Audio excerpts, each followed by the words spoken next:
Love ஃபெயிலியருங்க. அப்படியா? ம். எப்போலேருந்து? நேத்து நைட்டு இத நெனச்சு ரொம்ப அழுதுட்டு இருந்தேனா, அப்பதான் உங்ககிட்ட இருந்து ஸ்பார்க் அடிச்ச மாரி ஒரு மெசேஜ் வந்துச்சு. ஆ?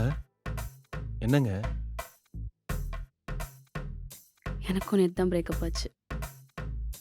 நானும் உங்கள மாரி அழுதுட்டு இருக்கும்போது தான் ஓ! 5 வருஷம் லவ் தெரியுமா? எல்லா குட் மெமரீஸும் ஒரே நாள்ல ஃபினிஷ்ட்.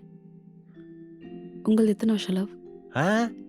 நீங்க நெனைக்கிற மாரி டபுள் சைட் லவ்லாம் இல்ல. இது ஒன் சைட் லவ். ஆ? ஏங்க, என்னங்க சிரிக்கிறீங்க? ஒன் சைடு லவ்வுக்கே சூசைட்னா, அப்ப நாங்கலாம்? ம். அதுவும் கரெக்ட்டு தான்.